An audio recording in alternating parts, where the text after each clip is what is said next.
Hello दोस्तों, कैसे हैं? आशा करते हैं आप सब ठीक होंगे। तो आज का कहानी है बहन का पति। ये एक पारिवारिक कहानी है जो कि दो बहनें का दोनों बहन का एक ही घर में शादी हुई। ये कहानी बहुत मनोरंजक होने वाले हैं और ये कहानी अंत तक सुने। मेरा नाम जय है, मेरी बहन का नाम विजया है। हम दोनों जुड़वा है। वो मुझसे 2 मिनट बड़ी है। हम दोनों बहनों में बड़ा प्यार है। हम दोनों ने सोचा था कि हमारी शादी एक ही घर में हो और एक ही साथ हो, और नसीब से ऐसा ही हुआ। हम दोनों की शादी एक ही परिवार में हुई। रवि मेरी पति है और राहुल मेरी बहन की यानी कि विजया के पति हैं, और राहुल मेरी बहन विजयी के रवि और राहुल दोनों चचेरे भाई हैं। पर परिवार एक ही साथ रहता है। पास के घर में ही विजया रहती है। हमारे मिलने में अब कोई प्रॉब्लम नहीं थी। राहुल और रवि हमारे पतियों में भी अच्छी बॉन्डिंग है। घर सिर्फ दीवारों से अलग है। ऐसे हम कहीं भी खाना खाते थे और कहीं भी रहते थे। हम दोनों बहनों को भी यह अच्छा लगा कि चलो, कोई बंदिश नहीं है। शादी के बाद साथ होने के साथ अब हम दोनों एक साथ ही प्रेग्नेंट भी हो गई। लेकिन सच बताऊं तो यह हमने नहीं सोचा था, यह बस हो गया। हम दोनों को डिलीवरी डेट भी एक ही दी है। ससुराल और मेरे घर में भी सभी खुश थे। हम दोनों बहनें एक ही साथ अपने घर गई, और एक और संयोग हुआ कि हम एक ही साथ अस्पताल भी गए डिलीवरी के लिए। मेरी डिलीवरी में कुछ प्रॉब्लम होने की वजह से ऑपरेशन ज़रूरी हो गया। कुछ समय के लिए तो होश में रही, लेकिन बाद में मुझे याद नहीं। आँख खोली तो पता चला कि मुझे लड़का हुआ। फिर मैंने पूछा, विजया का तो पता चला उसे लड़की हुई है। उन दोनों का समय भी एक ही था। हम दोनों बहनें खुश थी और कुछ समय बाद ही अपने ससुराल वापस आ गई। अब हम माँ बन गए थे तो ज़्यादातर एक दूसरे से के साथ अपने बच्चों को संभालते थे। बच्चे जल्दी ही बड़े हो जाते हैं। छोटे बच्चे किस पर गए हैं यह पहले समझ नहीं आता है, थोड़े बड़े होने पर ही पता चलता है। लेकिन जैसे जैसे मेरा बेटा बड़ा हो रहा था, वो ना मुझ पर ना अपने पिता रवि जैसा था, बल्कि वो तो मेरी बहन के पति राहुल जैसा लगने लगा था। पहले मुझे लगा कि यह मुझे ही लग रहा है, लेकिन ऐसा बाहर वालों भी कहने लगे थे। वो मेरे साथ जाता तब जो मिलता यही कहता, यह राहुल का है।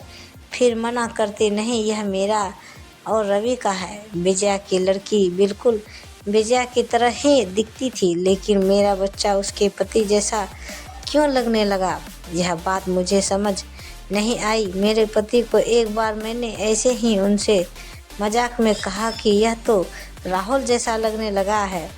वो गुस्सा हो गए, क्या कहने लगे, पागल हो, ऐसे कुछ भी मत बोला करो। मेरी मजाक में कहीं बात पर वो इस तरह गुस्सा हो जाएंगे मुझे पता नहीं था, लेकिन ऐसा वो पहली बार ही हुए हैं। अब मेरे मन में कई सवाल मंडराने लगे कि मेरे साथ हो क्या रहा है। मेरी बहन और बाकी सभी को मैंने कुछ नहीं कहा, लेकिन क्या सबको दिखाई नहीं पड़ रहा था?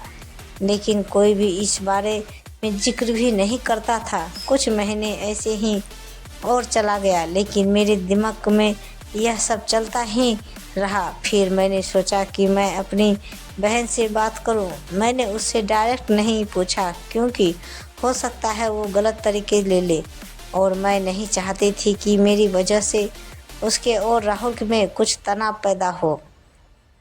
मैंने ऐसा ही उससे ही मजाक में कहा कि यह तो धीरे धीरे अपने चाचा जैसा लगने लगा, और लगेगा भी। एक ही परिवार के तो हैं। वो थोड़ा सा मुस्कुराई। बस अब मैंने पकड़ लिया, क्योंकि मैं अपने बहन को बचपन से जानती थी। कुछ छिपाने वाली मुस्कान थी।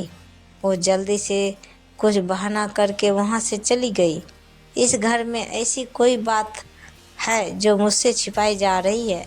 मैं अब शक भी करने लगी सब पर, अपने पति पर, बहन पर, उसके पति राहुल पर।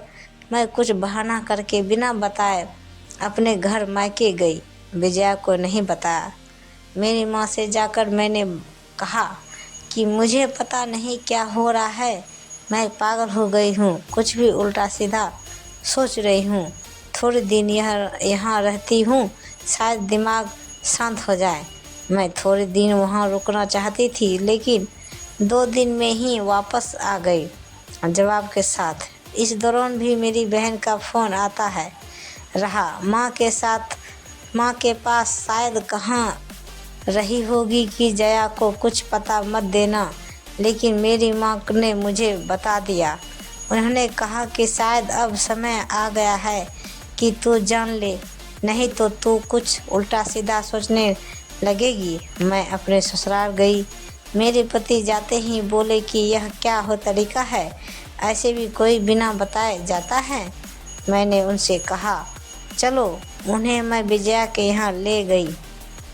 उसका पति राहुल भी वहीं थी। मुझे और रवि को देखकर थोड़े आश्चर्य हुआ। उनको विजया बोलती है, आ जाया, क्या लड़ाई माँ के यहाँ से बिना बताए चली गई?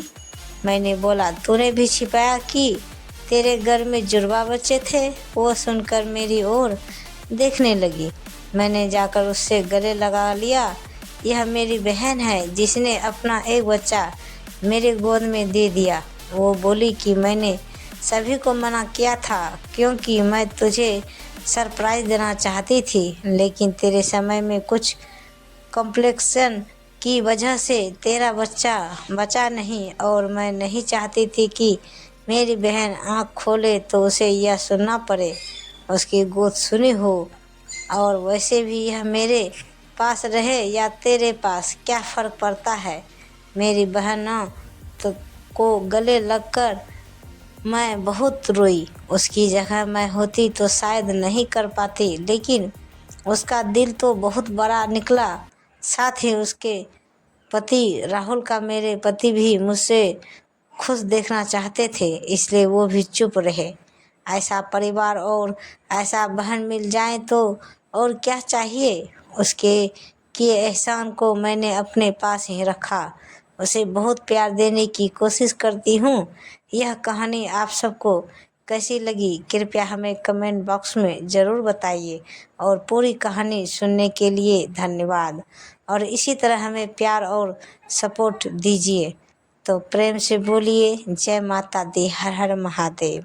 ऐसे ही वीडियो देखने के लिए हमारे चैनल को सब्सक्राइब करें और वीडियो को लाइक ज़रूर करें। धन्यवाद। तो दोस्तों, मिलते हैं अगले वीडियो के साथ। तब तक बाय बाय, जय हिंद।